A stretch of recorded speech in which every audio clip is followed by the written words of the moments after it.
The explorers had been wandering through the abandoned Detroit hotel for nearly an hour, their flashlights bouncing off peeling wallpaper and broken chandeliers. The place had been closed since the late 90s, the power grid ripped out and the wiring left to rot. Every hallway reeked of mold and dust, the kind of air that stings your throat the longer you breathe it. They weren't expecting anything unusual. Just another crumbling relic of the city's past, until they stumbled across the old elevator doors. Out of curiosity, one of them pressed the tarnished button, just to see what would happen. To their shock, the circular light flickered red. The explorers froze. "No way," one whispered, his voice caught between excitement and fear. The building had no electricity. Everyone in the group knew it. Yet with a low mechanical groan, the elevator doors slowly slid open, revealing a dimly lit interior that smelled faintly of rust and ozone. Inside stood a man. Or at least it looked like one.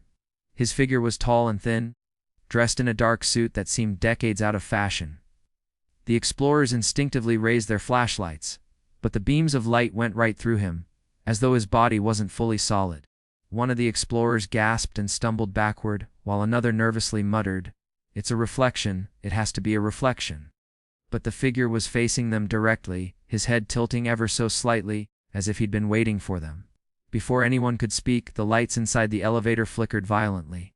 The man vanished in a blink, no sound, no movement, just gone. The explorers stood frozen at the threshold, their hearts pounding in the silence. That's when the elevator shuddered, the cables above creaking as if something heavy had just boarded. Slowly, impossibly, the car began to descend, dropping floor by floor into the basement that none of them had dared to explore. The explorers exchanged panicked looks. "We should leave," one said in a trembling voice.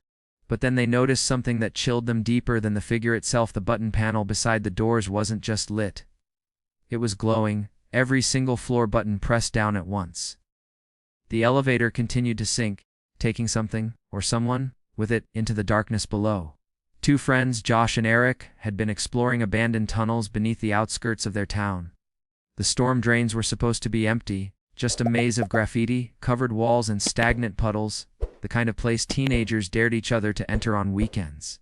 Armed with only a pair of flashlights and a camera, they laughed their way in, their voices echoing through the massive concrete pipe. For the first 10 minutes, everything was ordinary, just dripping water, the crunch of gravel under their shoes, and the occasional rat darting across their path. But then came the sound. A soft, steady inhale followed by a long, drawn-out exhale. It was so faint at first, Josh thought it might just be the wind squeezing through cracks in the tunnel. "Hear that?" Eric whispered, stopping in his tracks. They stood in the dark silence, listening. There it was again, inhale, exhale, rhythmic, human-like, coming from deeper inside.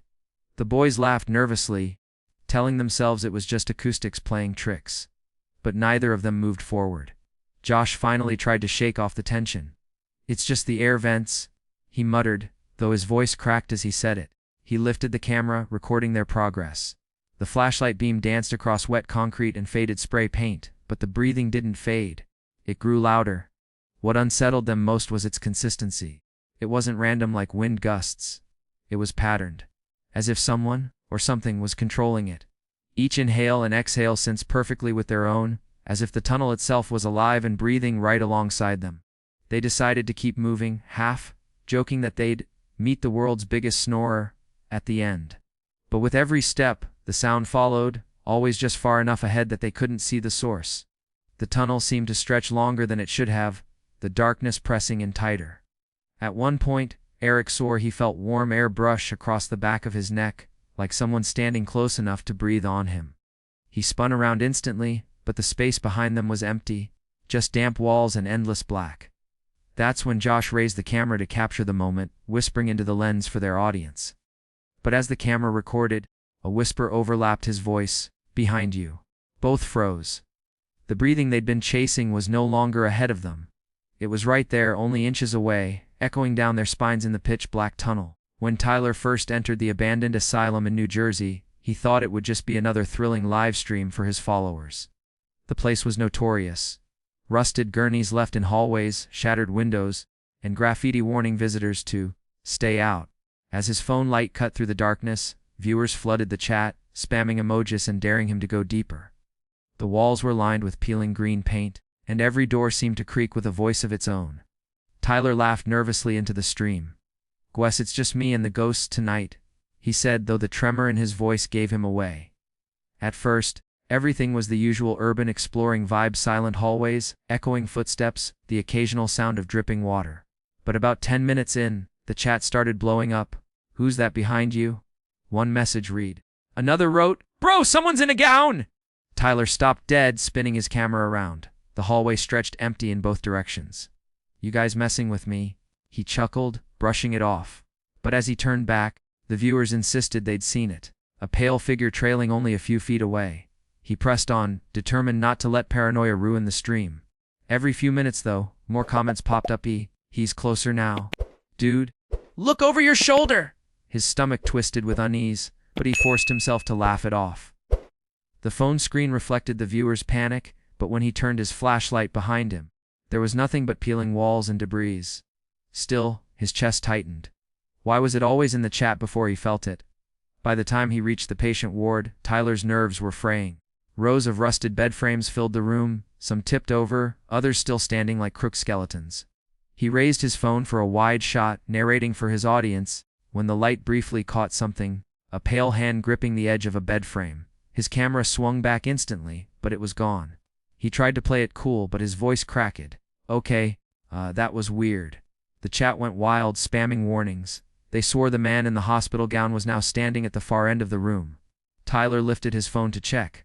For a split second, the live feed showed him, breathing heavily, holding the camera, while behind him, just over his shoulder, stood a gaunt, gray-skinned figure, its eyes hollow, staring straight into the lens. Tyler didn't see it in person. Only the viewers did. And yet, when he replayed the stream later, the figure wasn't just standing, it was leaning in, inches from his face. The group of four had entered the abandoned high school late at night, their footsteps crunching over shattered glass and fallen ceiling tiles. The air was stale, heavy with dust, and the faint smell of smoke still lingered from a fire that had partially gutted the building years earlier. They weren't expecting much, just graffiti, broken lockers, maybe a few desks left behind. But when they reached the second floor, they noticed one classroom door that stood out. Unlike the others, which were wide open or hanging crooked off their hinges, this one was chained tightly shut, a heavy padlock glinting in the beam of their flashlights. They stopped to examine it, curiosity sparking jokes. "What? They afraid someone's gonna steal the chalk?" One of them laughed, tugging at the chain. But the lock was solid, cold to the touch, and clearly hadn't been disturbed in years. They shrugged and started to move on when a metallic clink froze them in their tracks. Slowly, impossibly, the chain began to rattle on its own. The explorers stepped back as the padlock snapped open with a sharp crack, dropping to the floor with a sound that echoed down the hallway like a gunshot. The door creaked open an inch, then another, as though pushed from the inside.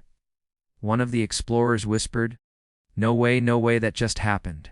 Their flashlights cut through the gap, but beyond the door was only pitch black darkness, so dense it seemed to swallow the light. Then came the sound, faint, high-pitched and echoing, the unmistakable laughter of a child. It wasn't playful, it wasn't happy. It was slow, deliberate, stretched out, as if mocking them for being there. The group panicked, arguing in hushed voices about whether to leave immediately or to push the door open all the way. One of them, braver, or maybe just more reckless, moved closer, lifting his flashlight into the opening. The beam caught glimpses, old desks overturned, torn textbooks scattered on the floor, something scratched into the far wall. But just as he leaned closer, the chain on the floor scraped across the tiles, dragging itself toward him as if pulled by invisible hands. That was when every door in the hallway slammed shut in unison. The sound shook the walls, sending dust pouring from the ceiling. The explorers spun around, their hearts pounding, but the only door still open was the one they wished had stayed closed. The dark room now stood wide, yawning like a mouth, the child's laughter growing louder and closer. The explorers had broken into an abandoned strip mall in Texas, expecting nothing more than dust, broken glass, and maybe some old merchandise left behind. But tucked at the far end of the corridor was a shuttered costume shop.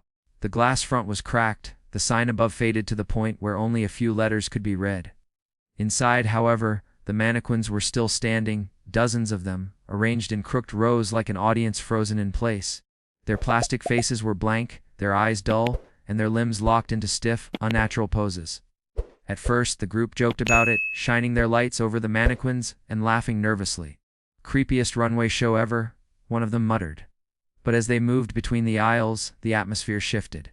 The mannequins seemed to fill every corner, some headless, others missing arms, while a few still wore tattered remnants of costumes, wigs, torn dresses, masks half fused to their faces. The explorers swore the air was colder here than anywhere else in the building, as if the mannequins themselves were soaking up the warmth. One of them stopped suddenly, his breath catching. Did that one just move?" he whispered.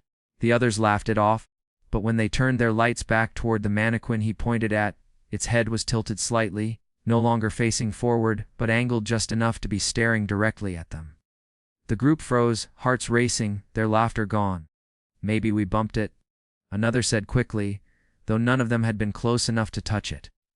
Still, they tried to shake it off and pushed deeper into the shop. That was when they noticed something even stranger. A cluster of mannequins near the back of the store now had their arms raised, all pointing toward the exit. They hadn't been posed like that before, of that they were certain. One explorer filmed it on his phone, whispering, "Guys, they weren't like this, they're showing us the door." The longer they stayed, the more it felt like the mannequins weren't just objects. They were aware, watching, and urging them to leave before something else happened. Then, as they turned to make their way back out, the aisle behind them shifted. Not just the mannequins, all of them. The sound of scraping plastic and dragging feet filled the air.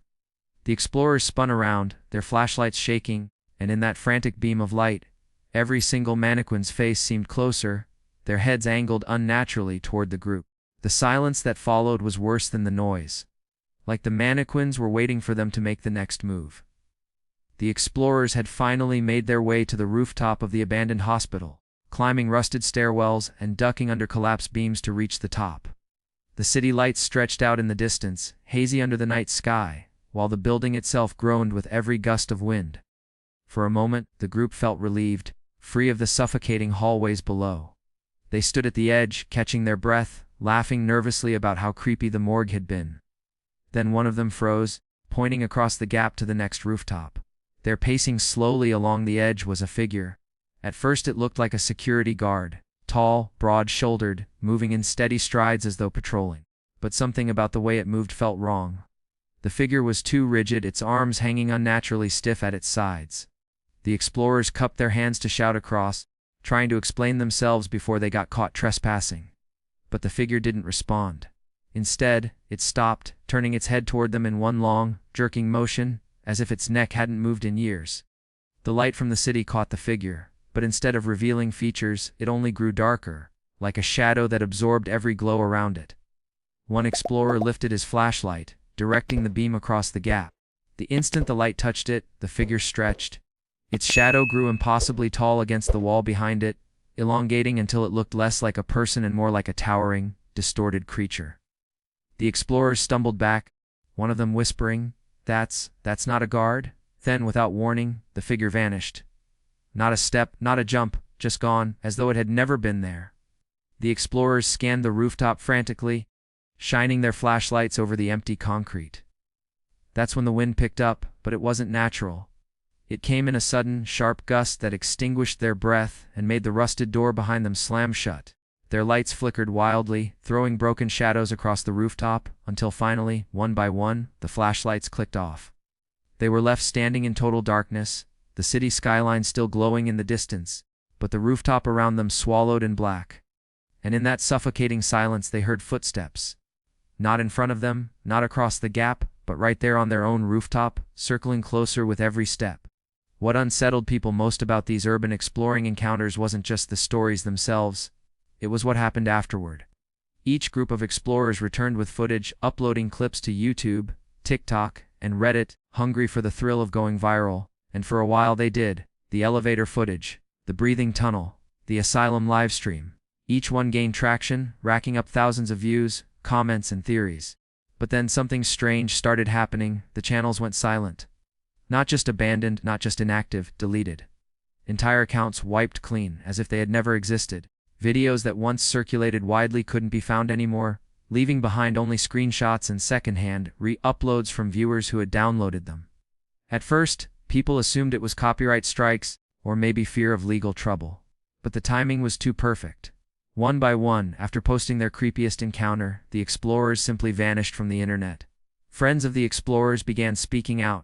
One claimed his buddy had gone missing just days after their video blew up, phone disconnected, apartment emptied out overnight. Another said her friend stopped showing up to work, and when she checked his place, the door was wide open. His camera equipment still on the table, but no sign of him. Police reports were filed, but most led nowhere. The explorers weren't declared dead, they were just gone. And then came the rumors. Viewers swore that strange things happened when they replayed the footage too many times. Glimpses of extra figures appearing in frames that hadn't been there before. A face pressed against the camera lens. A distorted voice whispering the viewer's own name through headphones. Some even claimed their devices glitched or shut down the moment they hit play, as if the footage carried something that wasn't meant to be shared. It left people wondering maybe urban exploring isn't just about uncovering forgotten places. Maybe those places hold something that doesn't want to be exposed, something that follows you home if you push too far. And maybe the explorers who disappeared didn't just stop posting. Maybe they were taken back into the very darkness they tried to reveal. So, the next time you think about sneaking into an abandoned building, ask yourself, what if you don't walk out alone? What if the shadows that move aren't just tricks of the light? These explorers thought they were chasing adventure, but some of them never made it back. Maybe the real danger of urban exploring isn't getting caught by security or falling through a rotten floor. Maybe it's waking something up that was never meant to be disturbed. Stay curious, but stay careful. Because some doors, once opened, can never be closed again.